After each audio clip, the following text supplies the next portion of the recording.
a plane went overhead. Maybe I just don't have the right idea about how close I live to an airport because I'm always hearing planes. Okay, so welcome back to my channel. If you're new here, my name is Avery, and today I'm going to do something a little different that I thought would be kind of fun. It is specifically going to be 9 things I want to buy, but I don't want to buy. What I mean by this is I have so many things that I want to buy or I want to do, but I don't have the money for them now, or I just don't have the focus to put money towards them, that I thought maybe if I just talked it out, I would scratch the itch basically. So yeah, some of these are just straight up consumer items I want to purchase, and some of them are experiences I want to go on. So if you have any familiarity with anything that I'm about to show, definitely tell me if you think it's worth it or not, or if I should spend the money. Okay, let's get into it. So the first thing that I want to buy is some AirPod Pros. The reason for this, and I'm not going to say I have good reasons for everything, it's just like every now and then you just want stuff, but you don't necessarily need it. This is kind of where AirPod Pros fall, because I have the AirPod Maxes, which are like the over-the-ear headphones, and I had a pair of just like regular AirPods, but I lost them, and I wasn't too concerned about finding them or getting new ones because I had the over the ear AirPods. But I want a new pair of small AirPods because at my new job, it just seems like it would be better for me to listen to music without like big headphones on. Like I said, I don't really have great reasons for everything. I just want to spend money sometimes. And I think if I got the AirPod Pros, it's like it would basically complete the trifecta, I guess. Because if I'm going to repurchase the small AirPods, I might as well buy the best ones. At least that's what I'm thinking.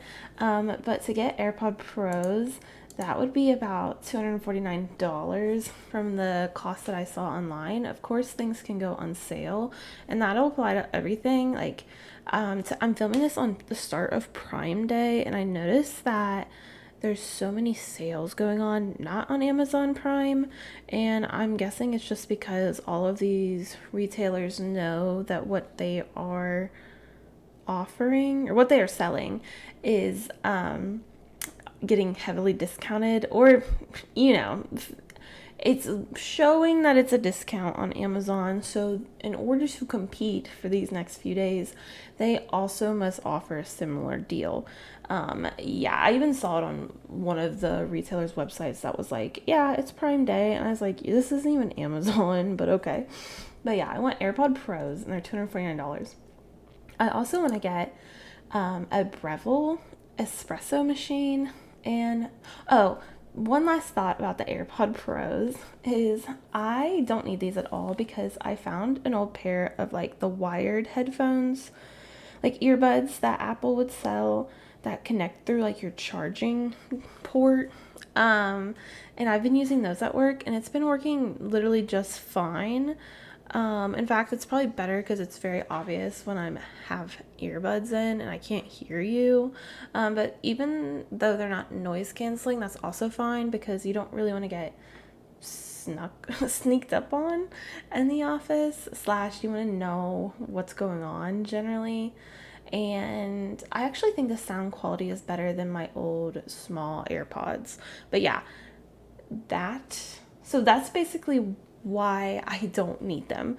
But yeah, moving on from that, I really want the Breville Espresso Machine. I think this is very popular right now.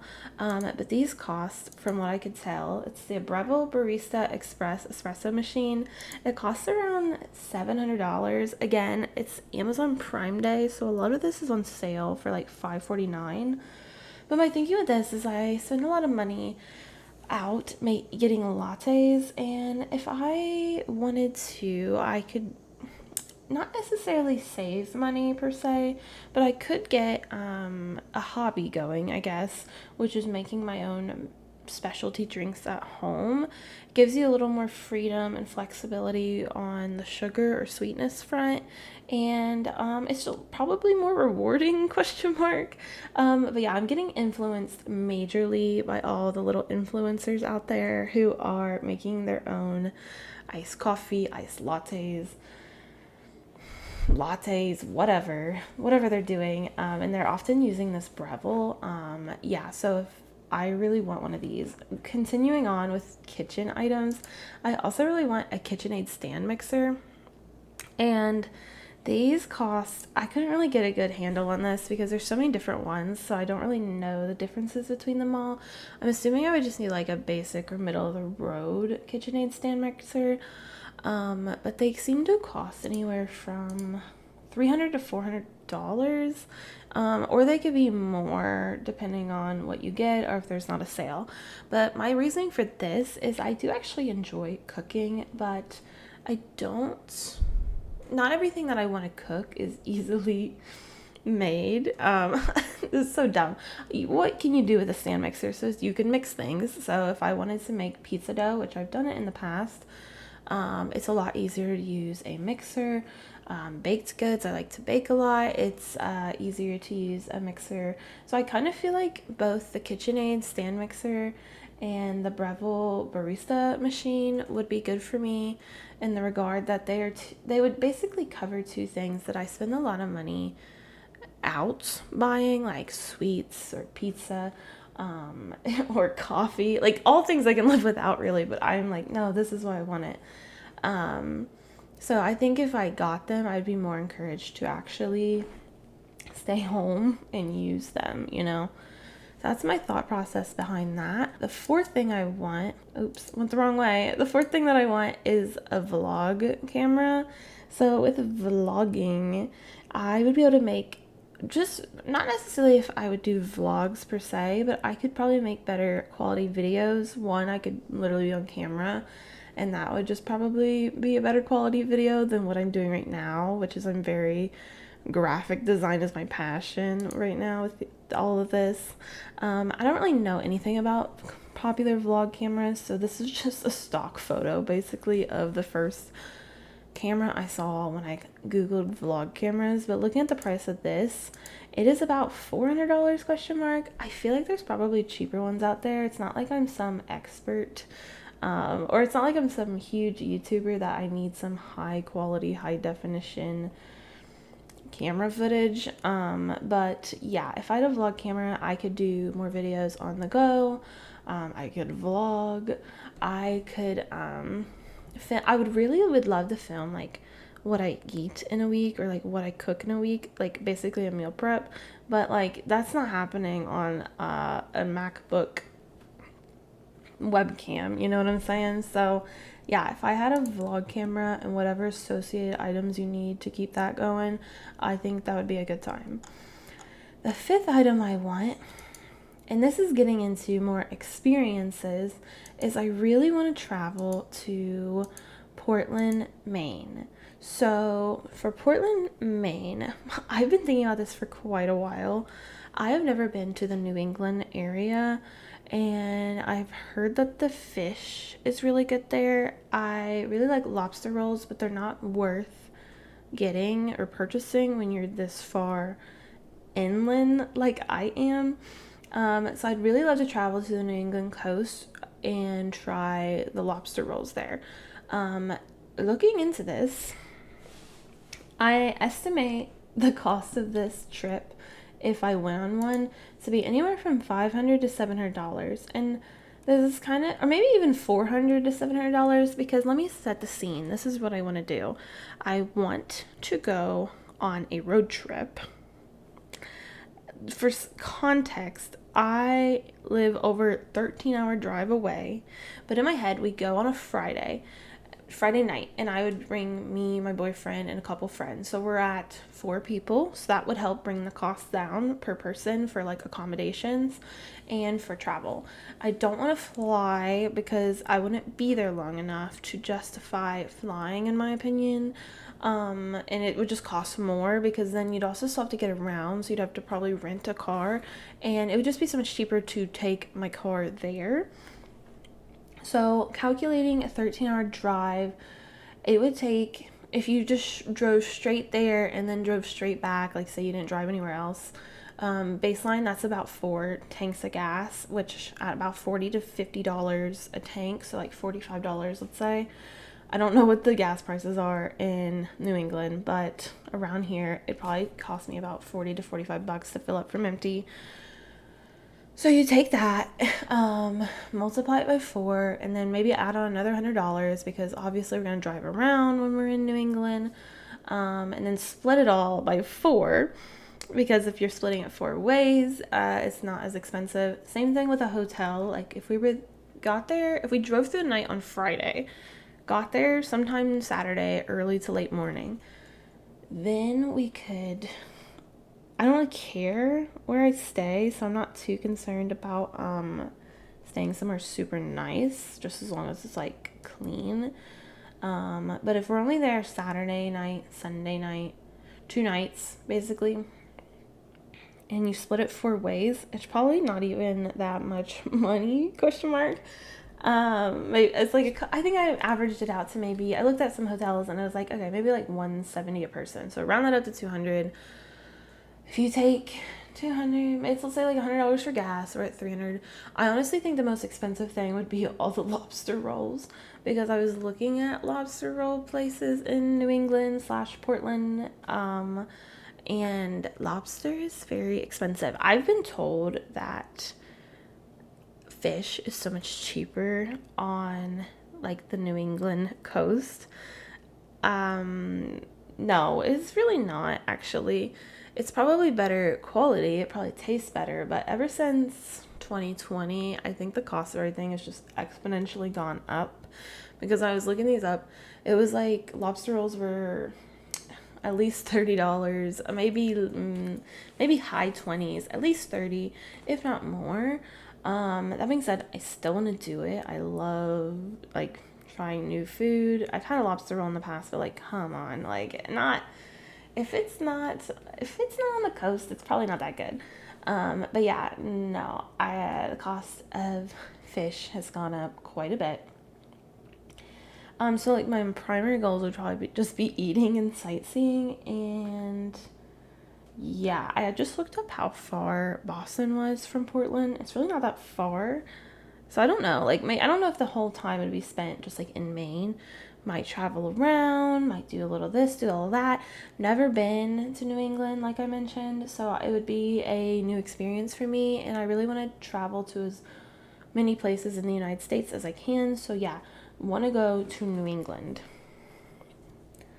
The next thing that I really want to do is I want to try Pilates. So Pilates classes, there's also different forms, like which aren't necessarily Pilates, but if I'm gonna be honest, I don't know the difference. But there are Pilates classes near me, and there's Lagree near me, and they both seem to work with machines. They both seem to work with like reformers, I think. If you know the difference, let me know. But mostly it seems like Lagree is popular, and looking up how much it costs to do one of these classes, because I don't think I would do a membership. It would be anywhere from $25 to $35 a class. I think this would be like a nice workout for me, and my doctor just cleared me today to start exercising again. So if I wanted to try Pilates, I could try Pilates.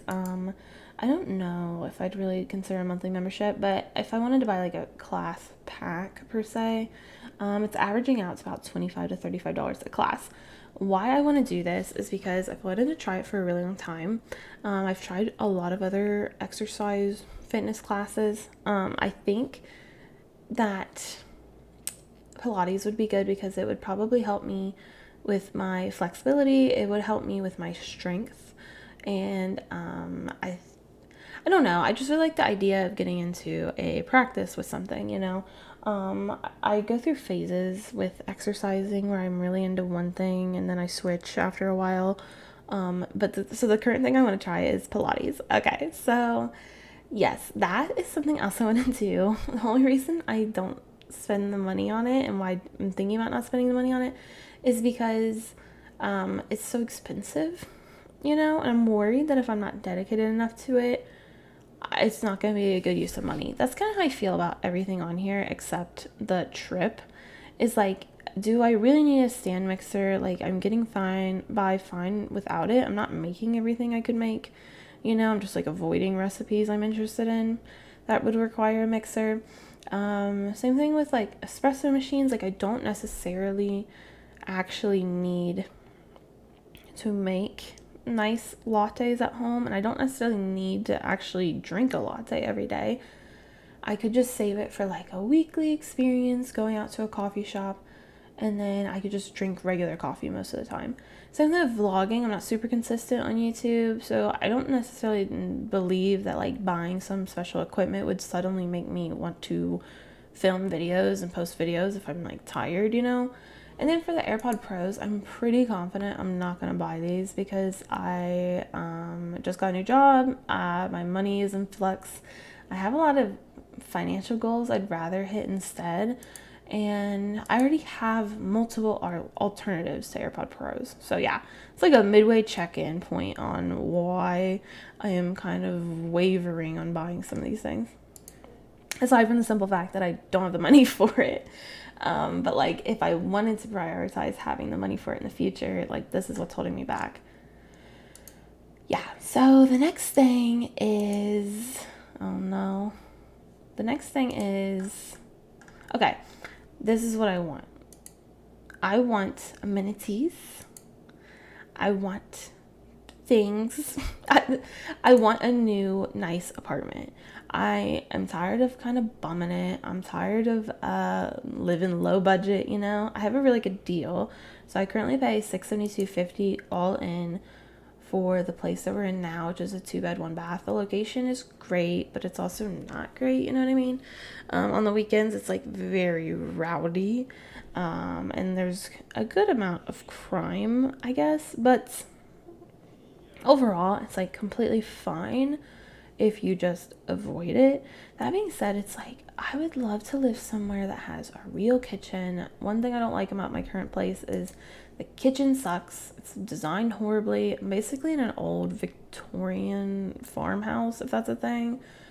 I'd love to live somewhere where not only I'm spending more money, but that I'm actually getting something for it, in the sense of like, I would love if it had a built-in gym, so I wouldn't have to worry about like paying for a gym. I would love it if there was a pool. Like, I really want to go swimming, but I know no one with a pool, One of the places I looked at had a movie theater. Like, obviously looking at this, it's like, okay, so movie theater's like 10 seats or whatever. The point is, it has like a dedicated space where you can exist outside of your apartment without necessarily leaving the complex, and you can invite people over and you can spend time with them in there. And then I want a place that has like a actual like lobby or community seating area. Something I realized with all of these like quote luxury unquote apartments is that they are basically, to me, like elevated dorm living.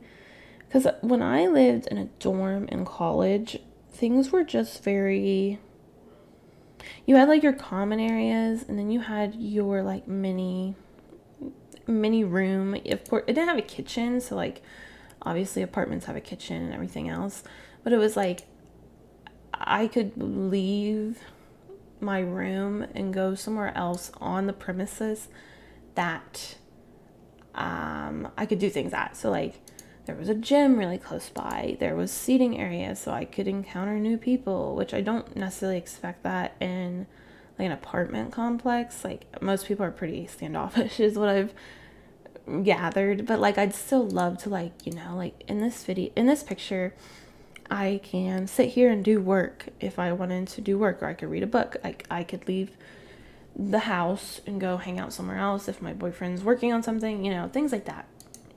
Problem with all of this is it costs money. It costs like significantly more money for a few different reasons. One, it's a nicer place, so a lot of these are newer builds. Two, I already have a like artificially low rental, not artificially low, but like I have a, I don't know, deflated price that I pay in housing in relation to the rest of the area. So like not only would it be a significant increase because I'm already paying below market rent, in my opinion, just looking at all the other rents around me, I'm paying below market rent currently. So it isn't just like, oh, it's a couple $100 more more. Because I also have utilities included, it's like I have to consider the cost of renting an apartment. And I'd love to have like a 2-bedroom since I live with my boyfriend. Just like I want nice accommodations. You spend as much time as possible. You spend most of your time either at work or at your house. So it's like, of course you want to like where you're living. But we looked at like a 2-bedroom. That was like $1,500, which actually is pretty good for the area.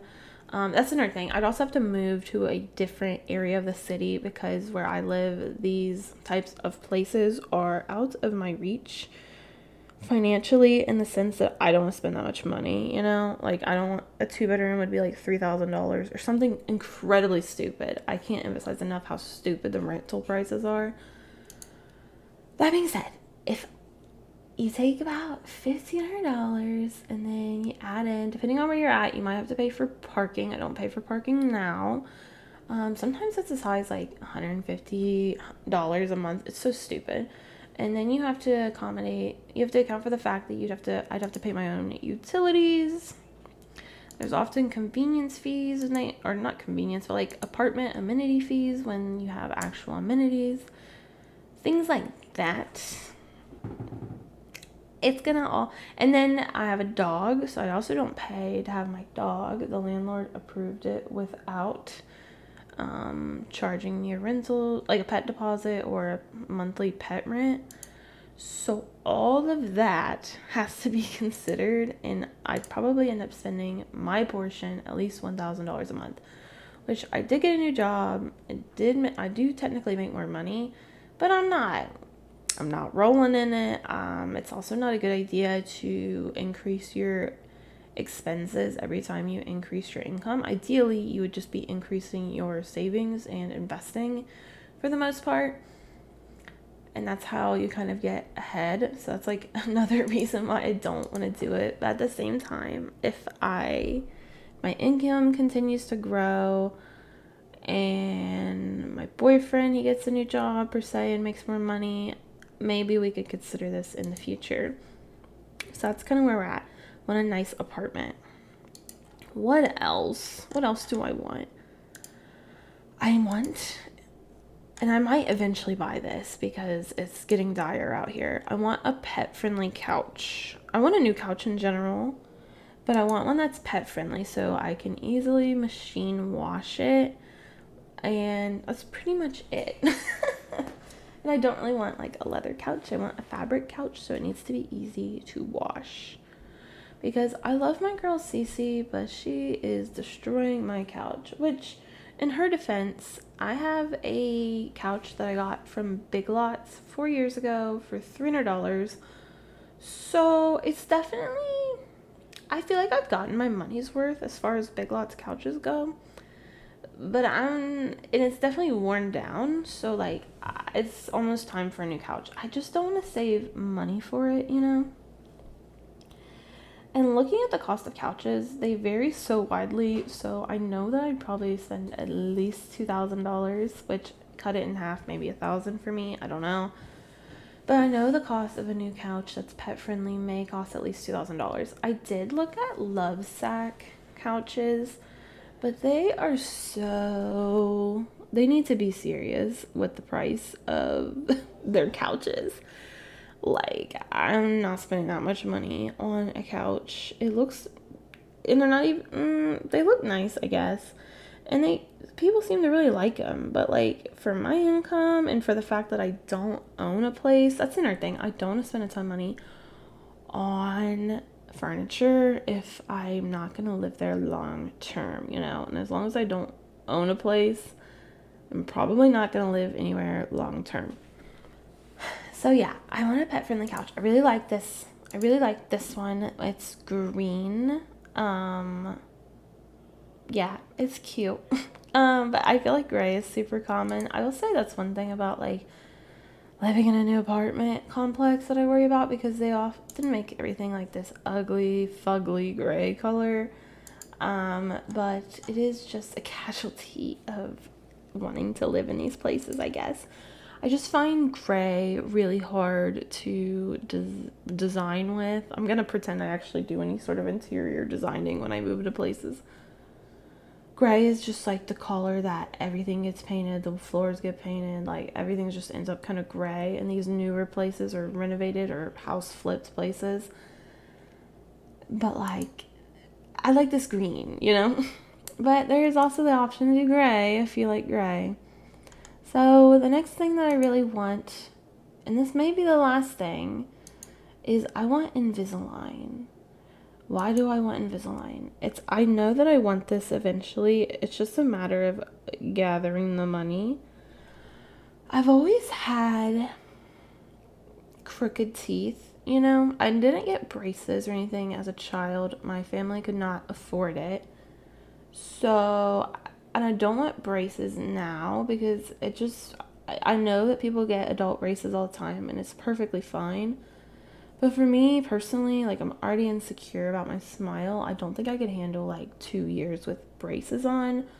But if I'm a good candidate for Invisalign, I'd love to have Invisalign, which, looking at the going rate, it's like $5,000 to $6,000.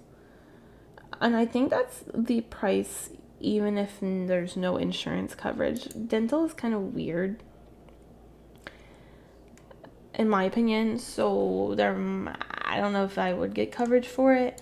So I'm just assuming what the full out-of-pocket cost would be, and it's not $5,000 to $6,000. And from what I've been reading, I know there's places around me that'll let you do a payment plan, but yeah, I still need to get like an initial sum of money to get it going. But yeah, all of these are kind of things where it's like, it's something I want, but it's not something, when it comes to actually assigning my money, aside from like, I really want to go to New England, I just don't know how to make the finances work at this moment, but I know in the future, everything else is like, maybe psychologically, there's probably a reason why I'm not buying them. So I probably shouldn't force it if I can help it. Because like, at the same time, I'm gonna contradict myself. At the same time, all of these are also things I've been thinking about for quite a while. The only thing that I have not been thinking about for a while or on and off, is the AirPod Pros. Like, I'm almost certain I'm not gonna buy those, but it would be something that's nice to have. But everything else I've been like, you know? What I think is interesting about YNAB, which is the budgeting software I use, is that often your values, what you truly value and want to put money towards, reveals itself through your budgeting, because you get to make the decision of like, do I want to put $100 here? I don't want to put it there. And you get to choose after you've covered all of your necessary expenses. It's up to you to decide where does the remaining money go. So if the remaining money is never going into Invisalign, or it's never going into a stand mixer category, that's kind of my subconscious saying like, you don't really need it that much, or else you would put money towards that goal. But yeah, hopefully you like this video. It's kind of a different one. Tell me something that you really want to buy, but you've been somehow miraculously holding yourself off from buying. And yeah, thank you all for actually, tell me if there's something on here you're like, yes, definitely, that is a great purchase. That's a great decision. You should do that. Like, let's enable me a bit into actually saving some of the money or making the purchases, instead of just talking about it and thinking about it. But yeah, thank you all for watching. I hope you liked this video, and I'll see you on the next one. Bye now.